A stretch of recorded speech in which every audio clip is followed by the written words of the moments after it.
Oke, bismillahirrahmanirrahim. Halo guys, assalamualaikum warahmatullahi wabarakatuh. Jumpa lagi bersama kami di Marola Channel. Guys, ini cuman sekedar mengingat lupa ya, agar kasus Vina Cirebon ini tidak ngedown dan tidak hilang begitu saja. Tony RM meyakini jika kesaksian Ibtu Rudiana pada tragedi 2016 silam diduga kuat tidak sesuai dengan fakta yang sesungguhnya. Sementara itu, beredar informasi jika Rudiana merasa lega dan bahagia dengan putusan MA yang telah ditetapkannya 7 terpidana dihukum seumur hidup. Dan inilah detik-detik kemunculan RT Pasren pada waktu itu di tengah-tengah perumahan warga, lalu menghilang dan nggak muncul-muncul lagi. Wah, Pak RT Pasren ya. Masih ingat kan dengan Pak RT Pasren guys? Nah, seperti apa videonya? Ini dia. Let's go. Lu tahu kasus Vina kan? Iya. Lu keberatan ya gue angkat sedikit kasus Vina? Kasus yang digambarkan dalam film tersebut dikhawatirkan banyak orang dan orang-orang yang ngerti hukum itu bukan kasus yang sebenarnya. Jadi yang dari informasi yang gue dapat dan dari orang-orang yang bisa dihormati, dipercaya, itu sebenarnya tuh pembunuh Vina tuh adalah anak seseorang yang sangat penting untuk melindungi anak tersebut, dan orangnya akhirnya 8-9 manusia lain yang kemudian jadi kambing hitamnya supaya orangnya masih bisa lolos. Yang bahaya adalah emang publik percaya sama kebenarannya. 5 juta orang udah nonton kayak gitu kejadian. Ini kan bahaya banget gitu. Bagaimana nggak tahu kenapa, apakah dari polisinya, apakah dari apa, kasus yang sebenarnya itu tidak pernah terungkap, hal lain malah jadi apa yang diyakini sama publik. Itu hasil pemeriksaan Rudiana. Oh, jadi nama itu keluar dari mulut Rudiana, tidak dari yang lain.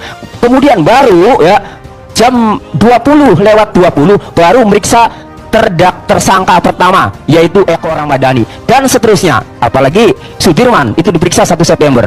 Jadi Rudiana sebagai korban yang diperiksa pertama kali sebagai pelapor sudah memunculkan 11 pelaku, padahal dia berada di rumah. Ibtu R merupakan saksi kunci dalam kasus Vina Cirebon.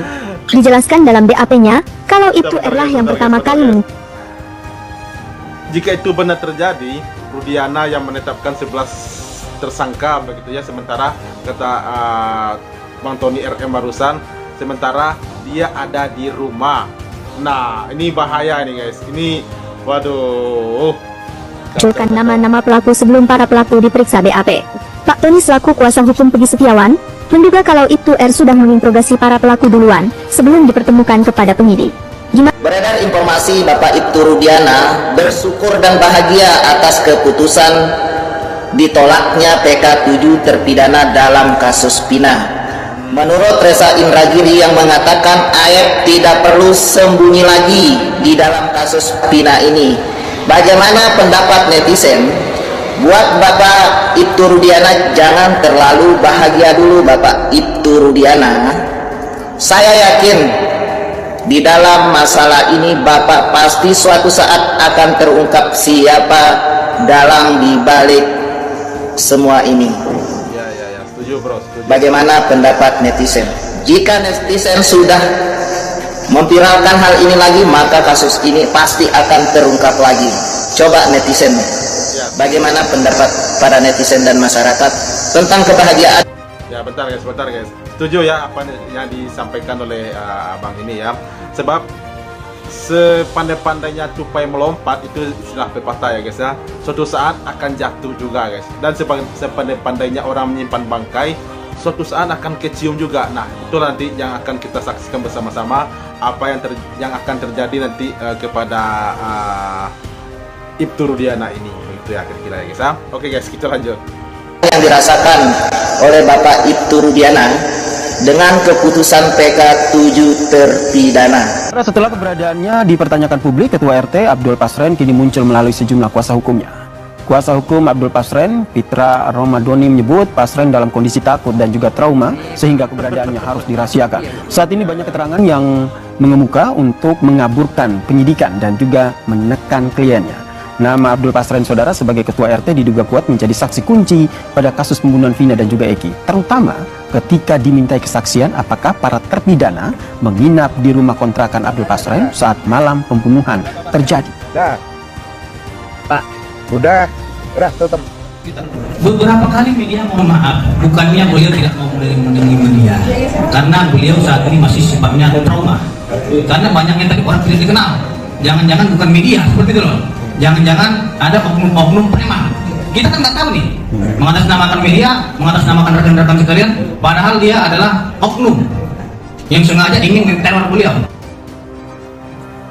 Ya saudara, setelah lama tidak diketahui keberadaannya, Ketua RT Abdul Pasren akhirnya muncul ke publik. Informasi selengkapnya kita tanyakan kepada jurnalis Kompas TV Muhammad Syahril Romdon dari Cirebon, Jawa Barat. Selamat malam Syahril, kemana saja ini dan di mana sebenarnya keberadaan dari RT Pasren ini? Ya baik Yasir dan juga saudara, selamat malam. Dari pihak kuasa hukum Abdul Pasren dan juga Kavi anaknya memastikan bahwa sampai saat ini Abdul Pasren dalam kondisi baik-baik saja. Dan terkait keberadaan kedua orang tersebut yang memiliki kaitan erat dengan pengungkapan kasus pembunuhan Vina dan Eki masih disembunyikan, masih dirahasiakan, karena mengingat menurut pihak kuasa hukum kondisinya untuk menghindari adanya dugaan-dugaan teror yang terus mengenai atau terus menyerang kedua belah pihak tersebut, baik Abdul Pasren maupun Kavi. Namun pada saat konferensi pers yang dilakukan tim kuasa hukum di Cirebon tadi, Abdul Pasren juga tidak dihadirkan pada saat berlangsungnya konferensi pers. Namun pada saat hendak pulang atau setelah selesai dari konferensi pers, Abdul Pasren dan juga Kavi ditunjukkan kepada publik melalui atau yang berada di dalam salah satu mobil milik dari kuasa hukum tersebut. Ada garis besar yang perlu kami sampaikan kepada Anda. Dari pihak kuasa hukum mengatakan bahwa satu, Pasren dan juga Kavi terus masih konsisten dengan keterangannya di tahun 2016 lalu. Artinya pihak kuasa hukum memastikan Abdul Pasren mengatakan pada saat itu memang dia tidak melihat para terpidana dan saksi yang berada di rumahnya. Namun sebagai seorang jurnalis, kami berusaha memberikan pertanyaan secara kritis kepada pihak kuasa hukum, apakah Abdul Pasren memang berada di rumah yang pada saat itu para terpidana dan saksi kumpul atau berbeda rumah. Artinya ada dua bangunan yang menjadi polemik pada saat ini dan juga nanti mungkin dibuktikan pada saat masuk ke dalam pemeriksaan penyidik. Pertama, ketika misalkan Pasren mengatakan dia berada di rumah, apakah memang rumah dirinya sendiri atau memang berada juga bersama para kumpul terpidana dan para saksi yang berada di rumah kontrakannya. Menurut versi dari pihak kuasa hukum, tidak memberikan penjelasan secara detail apakah rumah yang ada di tempat dia tinggal ataupun dikontrakan. Namun menurut pihak menurut pihak terpidana dan juga saksi yang beberapa hari akhir ini terus mengungkapkan pengalaman dan fakta yang mereka alami secara pribadi dan juga bersama-sama dengan saksi yang lainnya, mengatakan bahwa para terpidana dan saksi ini termasuk anaknya Kavi itu berada di rumah kontrakannya. Artinya dua rumah yang berbeda.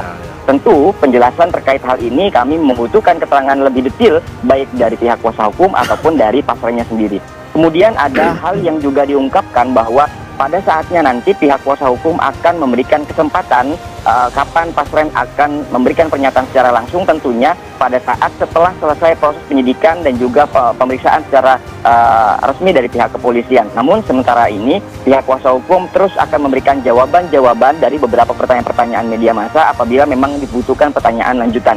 Sampai sejauh ini tim kuasa hukum dari Abdul Pasren dan juga Kavi masih memberikan pernyataannya sesuai dengan apa yang dikatakan Pasren dan Kavi pada tahun 2016 lalu. Apakah nanti akan memberikan kesaksian tambahan ataupun seperti lainnya, tentu masih kami tunggu sesuai dengan proses pendalaman dan juga pemeriksaan yang akan dilakukan tim kepolisian yang bisa jadi akan terus mendalami kasus pengungkapan Vina dan juga Eki.